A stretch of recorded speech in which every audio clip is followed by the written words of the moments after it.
അസ്സാം വലൈക്കും വറഹമത്തല്ലാഹി വബർക്കാത്തു. നാളെ നടക്കുന്ന 7ാം ക്ലാസ്സിൻ്റെ പൊതുപരീക്ഷയുടെ മോഡൽ ചോദ്യപേപ്പറാണ് ഇന്നത്തെ വീഡിയോയിൽ പരിചയപ്പെടുത്തുന്നത്. ഒന്നാമത്തെ ചോദ്യം, ശരിയുത്തരത്തിൻ്റെ കോളത്തിൽ ശരി അടയാളപ്പെടുത്തുക. അതിലൊന്ന്, 5ാം ഖലീഫ എന്ന പേരിൽ അറിയപ്പെട്ടു. ആരാണ്? ഉമർ ബിൻ അബ്ദുൽ അസീസ് റളിയല്ലാഹു അൻഹു. 2, അബ്ബാസി ഖിലാഫത്തിൻ്റെ തലസ്ഥാനം. അബ്ബാസി ഖിലാഫത്തിൻ്റെ തലസ്ഥാനം എവിടെയാണ്? ബഗ്ദാദാണ്. 3, അൽ ഖാനൂനു ഫി തിബ്ബി എന്ന ഗ്രന്ഥത്തിൻ്റെ രചയിതാവ് ആരാണ്? ഇബ്നു സീനയാണ് അല്ലേ. ചോദ്യം 4, പ്രാകൃതരും രക്തദാഹികളുമായിരുന്നു ആര്? മംഗോളിയർ. ഓക്കെ. ചോദ്യം 5, ഇന്ത്യയിൽ മുസ്ലിം ഭരണം നീണ്ടുനിന്നു എത്ര വർഷം? 856 വർഷം. ഓക്കെ. 6, മുസ്ലിങ്ങൾ വലിയ പീഡനം സഹിക്കുന്ന രാജ്യം ഏതാണ്? ഫലസ്തീനാണ്. ഇനി രണ്ടാമത്തെ പ്രവർത്തനം ചേരുംപടി ചേർക്കാനാണ്. ഇവിടെ കൊടുത്തു വായിക്കാം.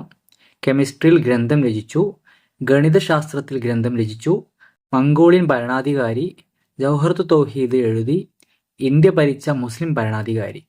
ഓപ്ഷൻസ് നോക്കാം. ജംഗിസ് ഖാൻ, ജാബിർ ബിൻ ഹയ്യാൻ, ഇബ്രാഹിം ലഖാനി, ഔറംഗസീബ്, അൽ ഖുവാറസ്മി.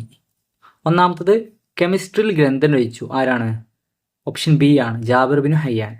2, ഗണിതശാസ്ത്രത്തിൽ ഗ്രന്ഥം രചിച്ചു. ആരാണ്? അൽ ഖുവാറസ്മിയാണ്. 3, മംഗോളിയൻ ഭരണാധികാരി ആരാണ്? ജംഗിസ് ഖാൻ ആണ്. 4, ജൗഹറത്ത് തൗഹീദ് എഴുതിയത് ആരാണ്? ഇബ്രാഹിം ലഖാനിയാണ്. 5, ഇന്ത്യ ഭരിച്ച മുസ്ലിം ഭരണാധികാരി ആരാണ്? ഔറംഗസീബാണ്. മൂന്നാമത്തെ പ്രവർത്തനം വിട്ട ഭാഗം പൂരിപ്പിക്കാനാണ്. അതിലൊന്ന്, ഉമവികൾ ഡേഷ് വർഷം ഭരണം നടത്തി. 91 വർഷം ഭരണം നടത്തി. 2, തുർക്കി കേന്ദ്രമായിട്ടാണ് ഡേഷ് ഖിലാഫത്ത് നിലവിൽ വന്നത്. ഉസ്മാനിയ ഖിലാഫത്ത് നിലവിൽ വന്നത്. 3, ചൈനയിൽ ഇപ്പോൾ ഡേഷ് മുസ്ലിങ്ങളുണ്ട്. ചൈനയിൽ ഇപ്പോൾ 30 മില്യൺ മുസ്ലിങ്ങളുണ്ട്. 4, ഉമവിയ കാലത്ത് ഡേഷ് ഖലീഫമാർ ഭരണം നടത്തി. 14 ഖലീഫമാർ എന്ത് ചെയ്തു? ഭരണം നടത്തി. 5, കിതാബുൽ രചിച്ചത് ഡേഷ് റളിയല്ലാഹു അൻഹു ആണ്. ഇമാം ഷാഫിഈ റളിയല്ലാഹു അൻഹു ആണ്. 6, ടിപ്പു സുൽത്താന്റെ പിതാവ് ഡേഷ് ആയിരുന്നു. ഹൈദർ അലി ആയിരുന്നു.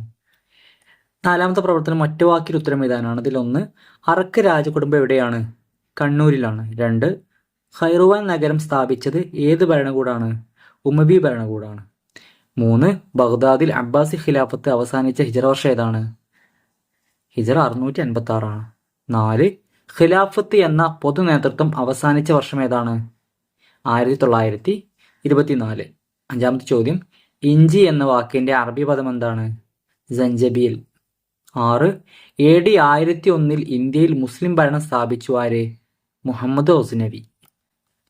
അഞ്ചാമത്തെ പ്രവർത്തനം ഒറ്റവാചകത്തിൽ ഉത്തരെഴുതാനാണ്. അതിലൊന്ന്, മലബാർ സമരത്തിന് നേതൃത്വം നൽകിയ 4 ആളുടെ പേരെഴുതാനാണ്. 4 മാർക്കിന്റെ ചോദ്യമാണ്.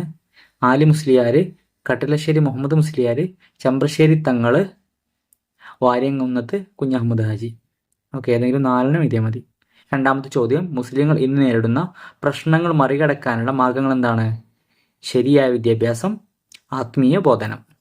ചോദ്യം 3, മുസ്ലിം ഭരണകാലത്ത് ഇന്ത്യ വ്യാവസായിക പുരോഗതി നേടിയ 4 മേഖലകൾ ഏതൊക്കെയാണ്? വസ്ത്രനിർമ്മാണം, ഭക്ഷ്യ സംസ്കരണം, മൃഗസംരക്ഷണം, കൃഷി. 4, മംഗോളിയർ തകർത്ത 4 സ്ഥാപനങ്ങൾ ഏതൊക്കെയാണ്?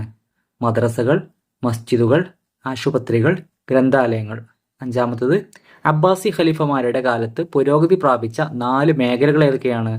മതവിജ്ഞാനം, കലാസാഹിത്യം, ഫിലോസഫി, വ്യവസായം. ഓക്കെ.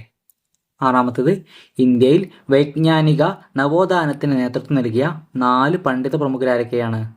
സദഖത്തുല്ലാഹിൽ ഖാഹിരി, ഷാലിയത്തി, മഖ്ദൂം ഉമാർ, ഷാ വലിയുല്ലാഹി ദഹ്ലവി, അഹമ്മദ് റളാ ഖാൻ ബറലവി. ഏഴാമത്തത്, 4 ആഫ്രിക്കൻ മുസ്ലിം രാജ്യങ്ങളുടെ പേരെഴുതുക. Egypt, Libya, Morocco, Somalia. ആറാമത്തെ പ്രവർത്തനം കുറിപ്പ് എഴുതാനാണ്. 5 വരിയിൽ കുറയാതെ എഴുതണം. ഇതിലൊന്ന്, അറബി മലയാള ലിപി. അറബി ഭാഷയ്ക്ക് കേരള മുസ്ലിങ്ങൾ നൽകിയ സംഭാവനകളും അറബി മലയാള സാഹിത്യവും മുസ്ലിങ്ങളുടെ വൈജ്ഞാനിക മുന്നേറ്റത്തിന്റെ ജ്വലിക്കുന്ന രേഖയാണ്. മലയാള ഭാഷയ്ക്ക് വ്യവസ്ഥാപിത ലിപിയില്ലാത്ത കാലത്ത് മതപഠനം സുഗമമാക്കാൻ അറബി ലിപിയിൽ മലയാളം എഴുതുന്ന സമ്പ്രദായം മുസ്ലിങ്ങൾ നടപ്പാക്കി. മതഗ്രന്ഥങ്ങൾക്ക് പുറമെ കവിത, കഥ, നോവൽ, ചരിത്രം തുടങ്ങിയ എല്ലാ മേഖലകളിലും അറബി മലയാളത്തിൽ കൃതികളുണ്ടായി. പത്രമാസികകൾ പ്രസിദ്ധീകരിക്കപ്പെട്ടു.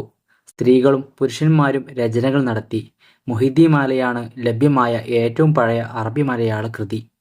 അറബി തമിഴ്, അറബി കന്നഡ, അറബി പഞ്ചാബി മുതലായവയും അറബി മലയാളം പോലെ പ്രചാരം നേടിയ ലിപികളാണ്. രണ്ടാമത്തത് ഉമവിയ ഖിലാഫ. 4 ഖലീഫമാരുടെ കാലത്തും യുദ്ധസംഘത്തലവൻ, ഗവർണർ തുടങ്ങിയ സ്ഥാനങ്ങൾ വഹിച്ച മുആവിയത്ത് ബിൻ അബി സുഫിയാൻ റളിയല്ലാഹു അൻഹുവിൻ്റെ സ്ഥാനാരോഹണത്തിലൂടെ ഖിലാഫത്ത് ബനു ഉമയ്യ കുടുംബത്തിലായി തീർന്നു. അതിനാൽ ഈ ഭരണകൂടം അൽ ഖിലാഫത്തുൽ ഉമവിയ എന്ന പേരിൽ അറിയപ്പെട്ടു. ഹിജ്റ 41 മുതൽ 132 വരെ നീണ്ടുനിന്ന ഉമവിയ കാലത്ത് 14 പേർ ഭരണം നടത്തി. ഉമവിയ ഖിലാഫത്തിൽ ഏറ്റവും ശക്തനായ ഭരണാധികാരി അബ്ദുൽ മലിക് ബിൻ മർവാനും ഏറ്റവും പ്രസിദ്ധനും സച്ചരിതനുമായ ഭരണാധികാരി ഉമർ ബിൻ അബ്ദുൽ അസീസ് റളിയല്ലാഹു അൻഹുമാണ്. അദ്ദേഹം 5ാം ഖലീഫ എന്ന പേരിൽ അറിയപ്പെട്ടു. അദ്ദേഹത്തിൻ്റെ ഭരണത്തിന് ഉമർ ബിൻ ഖത്താബ് റളിയല്ലാഹു അൻഹുവിൻ്റെ ഭരണത്തോട് സാദൃശ്യമുണ്ടായിരുന്നു. ഇതിനാൽ 2ാം ഉമർ എന്ന പേരിൽ അദ്ദേഹം അറിയപ്പെട്ടു. ഓക്കെ, എല്ലാവരും നല്ല രീതിയിൽ എക്സാമിന് വേണ്ടി പ്രിപ്പയർഡ് ആവുക. അല്ലാഹു തആല ഉന്നത വിജയം നൽകുമാറാവട്ടെ. അസ്സലാമു അലൈക്കും വറഹ്മത്തുള്ളാഹി വബറകാതുഹു.